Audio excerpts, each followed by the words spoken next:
Frente amplistas tenemos que hablar. Bueno, de eso nosotros, valga la redundancia, vamos a hablar en este nuevo capítulo. ¿Qué fue lo que pasó? ¿Por qué pasó? ¿Qué consecuencias puede traer este suceso del día sábado que en la Coordinadora B un grupo de militantes del Frente Amplio pusieron una actividad para fijar una posición y criticar a su propio gobierno? Creo yo de que primero no es para nada casual lo que sucedió el día sábado. No es algo normal. No tendría que normalizarse esa situación. Es algo que el Frente Amplio lo tiene que tomar, es algo que el gobierno tiene que también eh, agarrar el guante, y sobre todo también la directiva frente amplista de esto. Con esto no estoy diciendo de que la acción de ir, lo que comúnmente en la jerga política se habla, en este caso corriendo a la izquierda por la izquierda, no termina siendo lo más estético, la mejor herramienta para usar, porque termina siendo bastante autodestructiva esa herramienta. De todas formas, eh, yo me... Amén de que digo esto, de que creo yo que termina siendo una autoflagelación lo que sucede, porque vos en un partido institucionalizado como es el Frente Amplio, donde es prácticamente una federación de partidos y que tiene una jerarquía bastante bien solidificada, una organización cimentada, estas cosas no te pueden pasar. Y estas cosas, si suceden, son acciones que no estoy de acuerdo que pasen, pero de que por qué pasan. Y me voy a quedar con eso, de por qué pasó esto. Y los argumentos que llevaron termina también reflejando un poco lo que es la disconformidad que existe en el electorado frente amplista. De nuevo, no es una herramienta que yo eh, la diga que esté bien. No, porque creo que las organizaciones y más una organización política, un partido político que es gobierno, no puede tener esas instancias. Un partido donde las bases tienen una relevancia importante y donde a lo largo de la historia más o menos veces tuvieron un poder que se nota, no debe suceder eso. Y me parece que no se llegó a las últimas instancias ni a una crisis de representatividad total para que se den estas cosas. Entiendo lo que manifiestan y puedo decir que en muchas cosas estoy de acuerdo. Pero el Frente Amplio creo yo de que no está en el momento para que estas cosas les pase. Es un gobierno que está en transcurso, que no lleva ni un año de gestión, que encontró un país distinto al que se lo había planteado en lo que fueron la rendición de cuentas y demás, una restricción fiscal notoria, y que se va, bueno, también reestructurando en una nueva en un nuevo presente que no es el habitual tampoco, de no tener lo que es la Cámara Alta y Baja representada a nivel mayoritario. Bueno,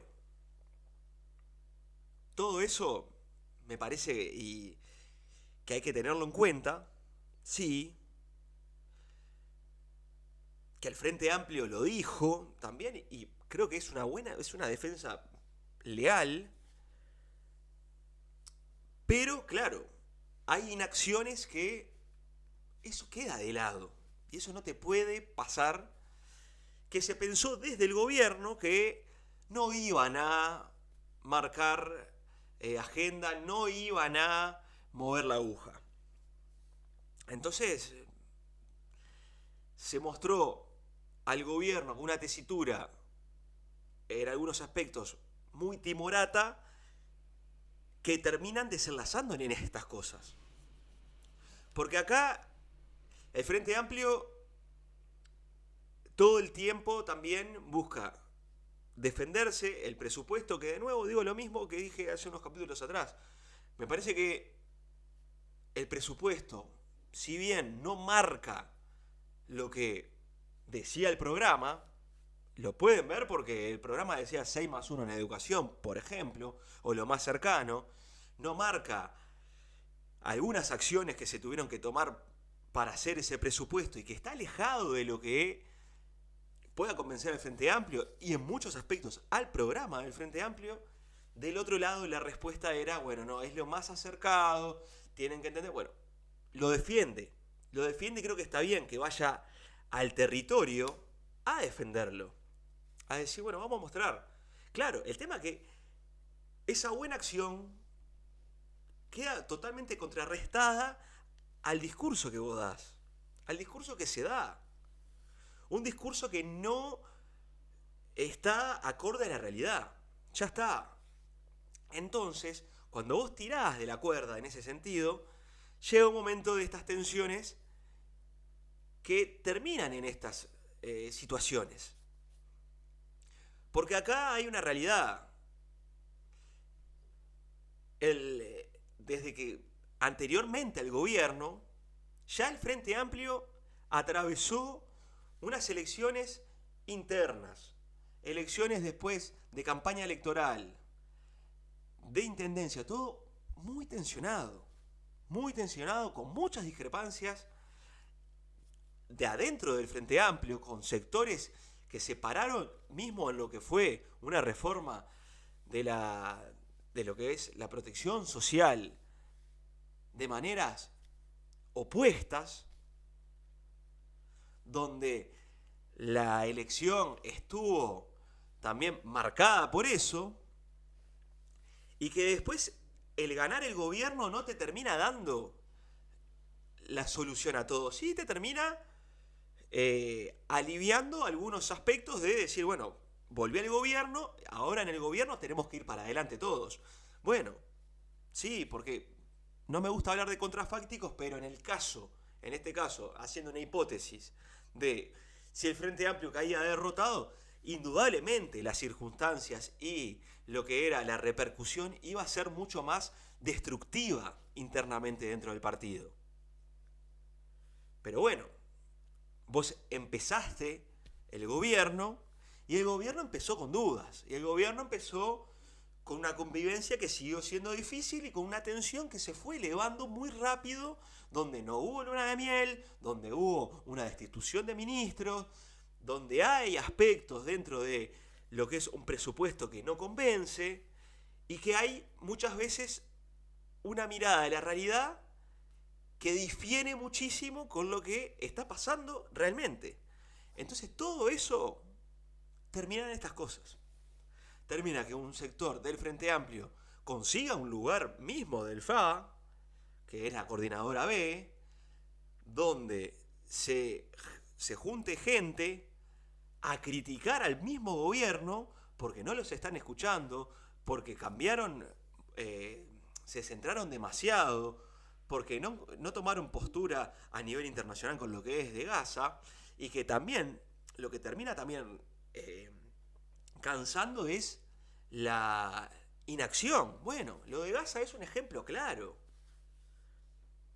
Lo de Gaza es un concepto claro, o sea, donde es tanto el problema que tiene el Frente Amplio que da para la suspicacia de decir, bueno, pará, si todos los países están alineados a nivel general de que hay un genocidio, donde hay un gobierno de ultraderecha de Netanyahu que está encrudeciendo las medidas, donde lo que es la muerte de niños todo el tiempo es algo que nos sensibiliza, bueno, ¿qué pasa? Que mi gobierno no puede tomar esa postura. Todavía del Frente Amplio, un partido que se entiende que es de izquierda. Y ahí, lo de antes, no hay mayoría parlamentaria, no hay presupuesto acotado, no hay herencia maldita, y en eso el Frente Amplio ni siquiera pudo representar.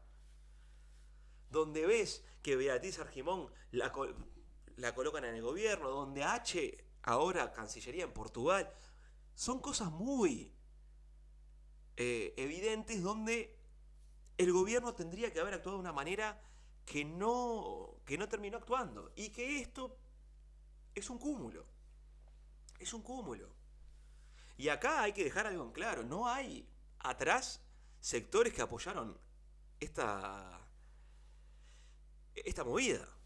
Hay que aclarar, porque después, claro, lo que sucede es que hay una realidad que el 1%, reclamar al 1%, sacarle el 1% de grabarlo a lo que es los más ricos del país, lo que es reforma de seguridad social, lo que es estacionarse por lo menos en un lugar de una izquierda un poco más traída a la izquierda, bueno, es de un sector del Frente Amplio que coincide con lo que pasaba el año pasado en año electoral, de que habían dos polos, que uno más orcista que otro. Bueno, eso pasa, pero ninguno de esos, ya sea Partido Socialista, Comunista, PDP, yo no vi nada que vaya y diga, convocamos a... No. No, porque hay dentro de lo que es una interna tensionada, complicada, empantanada, bueno, un sinónimo de dentro de lo que queda de unidad de que estas cosas no pasen. Pero pasó. Y ese es un problema que tiene el Frente Amplio y que va a tener que tomar apuntes. Lo va a tener que tomar apuntes. Porque, bueno, lo que reclamó este cúmulo de militantes es una falta de representación que, indudablemente, por la posición de Orsi, de lo que es diferentes figuras del gobierno, ya sea el canciller Lubensky, ya sea Orsi, ya sea Carlos Negro, O'Donnell, son aspectos que están por fuera de lo que es una representación partidaria. Y ese es un problema grande que tiene el Frente Amplio. O que un problema que se empezó a gestar ahora y que puede ser más grande después. Bueno. Y está a tiempo todavía de dejar algunos discursos de lado, porque acá es el fiel reflejo de lo que siempre criticamos, sea la cúpula política del FA, de el gobierno anterior, la herencia maldita, la derecha que nos dejó este país en ruinas. Bueno, evidentemente ese mensaje no llega. Ya está, ya no llega más. ¿Por qué no llega más? Porque hay cosas de donde vos podrías tomar postura como gobierno de izquierda que no lo estás haciendo, que salen cero peso. Bueno, entonces ese camino ya no te está sirviendo. Entonces, creo yo de que Fernando Pereira tiene que tomar apuntes de esto, de dejar de lado el mismo concepto de siempre, que por algo siempre termina defendiendo a las posiciones sobre Gaza, que no toma el Frente Amplio, sobre lo de Orsi en Estados Unidos, siempre defendiendo, que entiendo que es su papel, pero ni siquiera se desplaza en algunas cosas que podría hacerlo perfectamente y tomar apuntes. Y no estar más con lo que sucedió, por ejemplo, con Ferrero, que ahí también hay otro problema más, donde en un país donde no tenemos este acostumbramiento, por suerte, de que el narcotráfico tenga tanta relevancia, sino una cuestión más que nada de traspaso por lo que es la droga por el país, bueno, las respuestas del Frente Amplio no terminaron siendo tampoco concretas. Fernando Pereira quedó como más preocupado qué decía la oposición que no tome tajada de esto antes de dar un diagnóstico más importante. O ni siquiera hablar del resto. Si le preguntan, no me interesa, estoy concentrado en lo que sucede. Bueno, entonces en todas estas cosas va a tener que por lo menos escuchar y ver si puede cambiar en algo. Porque que te pase esto en menos de un año de gestión es un síntoma bastante complicado y que habrá que mantener la lupa si llega de nuevo a pasar cuestiones similares. Gente, gracias por estar ahí. Pongan me gusta, suscríbanse, que seguimos haciendo más capítulos. Chau, chau.